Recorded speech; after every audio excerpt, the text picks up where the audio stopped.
जय गुरु जी मेरे प्यारे संगत जी, आप सभी को मेरा ओम नमः शिवाय। शिव जी सदा सहाय। ओम नमः शिवाय। गुरु जी सदा सहाय। संगत जी, आपको पता है गुरु जी हमें हर पल अपना एहसास दिलाते हैं, हर पल हमें फील कराते हैं और बताते हैं कि मैं हर पल तेरे नाल खड़ा, तो कदे चिंता ना ले। इसी पर एक आंटी जी का सत्संग सुनते हैं, जिसमें उन्होंने अपने छोटे छोटे सत्संग बताए हैं, सुनाए हैं। यह सत्संग पूरा जरूर सुनिएगा, आपको बहुत अच्छे आंसर्स मिलेंगे। तो चलिए आंटी जी का सत्संग सुनते हैं। और इनसे पहले मैं कहना चाहूंगी, अगर संगत जी आप इस सत्संग चैनल में नए हैं तो चैनल को सब्सक्राइब करिए और ज्यादा से ज्यादा हमारे गुरुजी महाराज का यह सत्संग शेयर करें, ताकि बाकी संगत को भी उनके आंसर्स मिले और हमारे गुरुजी महाराज की कृपा हम सब संगत पर बनी रहे। जय गुरुजी। शुक्राना गुरुजी। सारी संगत जी को जय गुरुजी। संगत जी, मैं आज अपना एक और नया सत्संग शेयर कर रही हूँ। गुरुजी की कृपा से, गुरुजी के बहुत सारे मिरेकल से मेरी लाइफ में, मैं पहले तो कल की बात है, मैं बाजार गई थी एक्टिवा लेकर और सड़क पर बहुत गड्ढे थे जिन पर मेरा ध्यान नहीं गया और एक्टिवा की स्पीड थोड़ी तेज थी और अचानक एक बहुत बड़े गड्ढे में मेरी एक्टिवा जोर से उछली, करीब 2 फीट ऊपर। वहां सड़क पर बहुत गाड़ियां चल रही थी और वहां मेरी एक्टिवा गिर सकती थी, लेकिन गुरुजी की असीम कृपा से वहां पूरी तरह सुरक्षित रही। संगत जी, आंटी जी का सत्संग आगे कुछ इस प्रकार है। अगले ही दिन यानी कि 2 फरवरी को जब वह अपनी सहेली के साथ जिम गई तो सीढ़ियों से उतरते समय अचानक उनका पैर फिसल गया और वह बहुत जोर से गिरी। आंटी का कहना है कि उन्होंने सिर पर बहुत गंभीर चोट लग सकती थी, लेकिन जहां भी गुरुजी ने उन्हें वहां भी बचा लिया। संगत जी, एक रात आंटी के मन में विचार चल रहा था कि दुनिया में कुछ लोग बिना वजह ईर्ष्या, जेलसी रखते हैं और आपको नीचे गिराने की कोशिश करते हैं। वह गुरुजी से मन ही मन यह बात कर रही थी।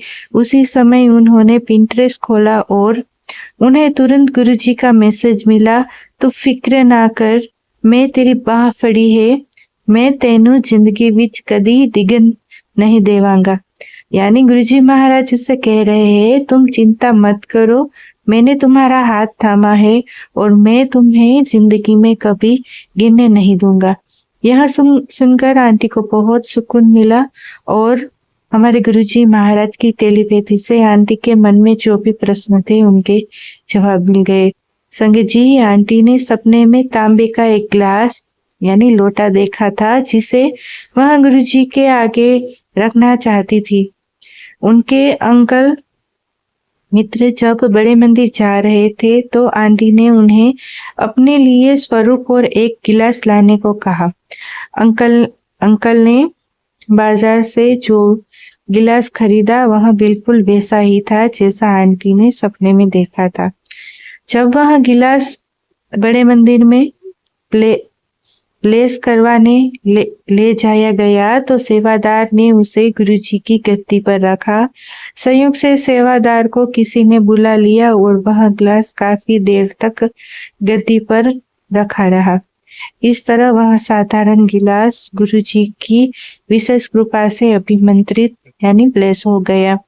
संगत जी, आंटी ने अपने घर पर सत्संग किया और गुरुजी का बार बार शुक्राना किया, हर बार इनका शुक्राना करते हुए कि वह हर पल अपनी बेटी के साथ रहते हैं और उसका हाथ थामे रखते हैं। और आज का यह पहला हमारा सत्संग संगत जी यहीं पर विराम करते हैं। ओम नमः शिवाय। शिव जी सदा सहाय। ओम नमः शिवाय। गुरु जी सदा सहाय। संगत जी, एक और शुक्राना सत्संग आंटी जी का है और उन्होंने भी अपना नाम नहीं बताया और यह सत्संग हमारी पुरानी संगत का सत्संग है। संगत जी, तो सत्संग को बिल्कुल ध्यान से सुने और पूरा सुने। संगत जी, आंटी जी का यह सत्संग, आंटी जी कुछ इस प्रकार लिख रही है। ओम नमः शिवाय। शिव जी सदा सहाय। ओम नमः शिवाय। मेरे गुरु जी सदा सहाय। आंटी जी बताती है कि यह उनका दूसरा सत्संग है। वह कहती है कि गुरुजी काफी समय से उन्हें सत्संग शेयर करने के लिए कह रहे थे, लेकिन अपनी नासमझी के कारण वह देरी कर रही थी। उन्होंने अब अपना घर, परिवार, नौकरी और स्वयं को पूरी तरह गुरुजी के चरणों में समर्पित कर दिया था। आंटी जी एक बहुत गरीब परिवार से ताल्लुक रखती है। पहले उन्हें लगता था कि खुशियां सिर्फ अमीर लोगों के लिए है और गुरुजी भी शायद उन्हीं के है। उन्हें लगता था कि गरीबों की किस्मत में सिर्फ परेशानियां ही लिखी है। गुरुजी से जुड़ने के बाद उनकी यह सोच पूरी तरह बदल गई। उन्होंने देखा कि गुरुजी छोटी से छोटी बात बहुत जल्दी सुनते हैं।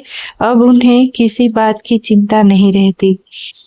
संगत जी, हमारे गुरुजी महाराज ने आंटी जी के जीवन में कष्टों का निवारण भी कुछ इस प्रकार किया।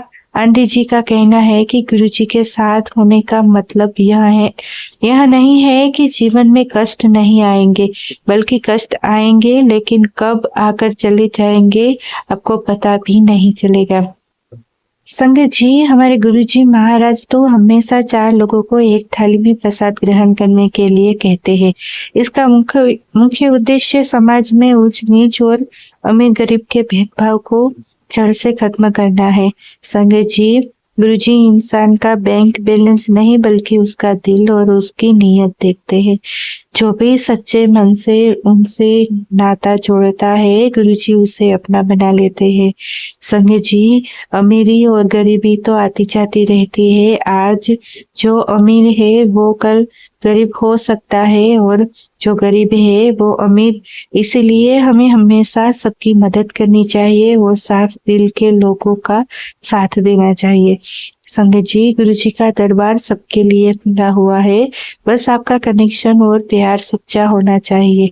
जय गुरुजी, शुक्राना गुरुजी, अनंतम अनंतम शुक्राना गुरुजी। जय गुरुजी संगत जी। और यह तीसरा सत्संग रंजना आंटी जी का यह सत्संग है संगत जी। और इस सत्संग में भी आपको बहुत सारे प्रश्नों के जवाब मिलेंगे और इतने अच्छे आंसर्स मिलेंगे कि संगत जी, हमारे गुरुजी महाराज की कृपा आपको दिखेगी। संगत जी, और जब भी आप ये सत्संग सुनेंगे तो हमारे गुरुजी महाराज आपको आसपास महसूस हो सकते हैं। जय गुरुजी, शुक्राना गुरुजी। संगत जी, आंटी जी बताती है कि उनके बेटे को हवाई जहाज से कहीं बाहर जाना था। सब कुछ तय था, लेकिन एयरपोर्ट पहुंचने पर पता चला कि कुछ ट्रैवल डॉक्यूमेंट्स कम हैं और स्टाफ ने उन्हें जाने से मना कर दिया। आंटी जी और उनका परिवार बहुत तनाव में आ गया। नया डॉक्यूमेंट बनवाने में पूरा दिन निकल गया और एक ऑफिस से दूसरे ऑफिस के चक्कर काटने पड़े। उस समय ऐसा लग रहा था कि दिमाग फट जाएगा। इतनी मुश्किल के बाद भी आंटी जी ने मन ही मन गुरुजी से कहा कि गुरुजी, आज जो भी हुआ है मैं इसे आपकी रजा मानकर चल रही हूँ। इसमें जरूर मेरे बेटे का कोई भला ही होगा।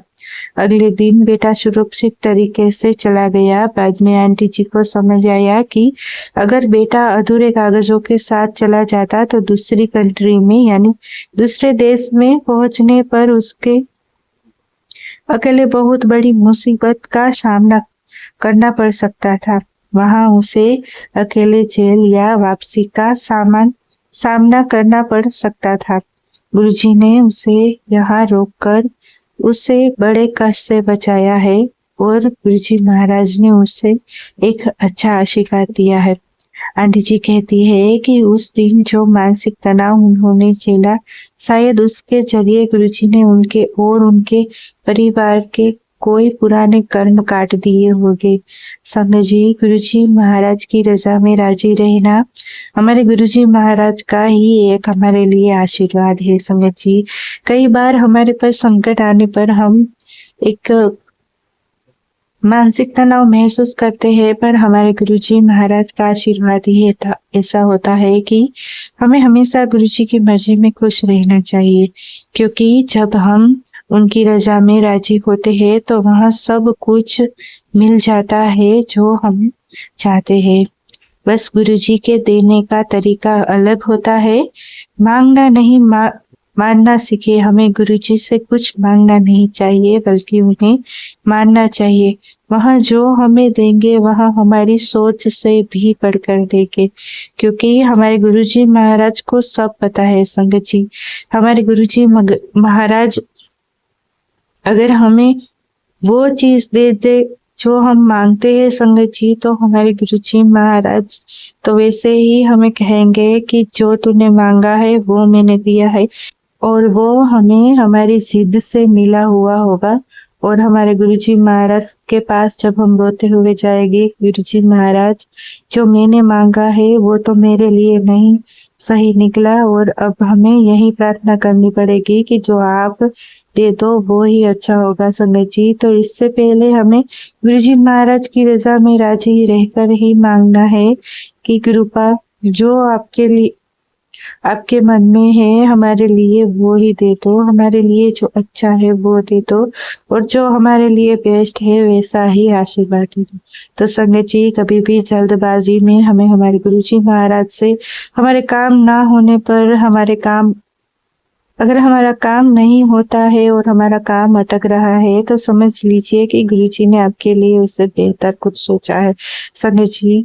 तो हम गुरुजी महाराज को कहेंगे कि गुरुजी महाराज जो आपकी मर्जी हो और हमारे लायक हो वो ही देना।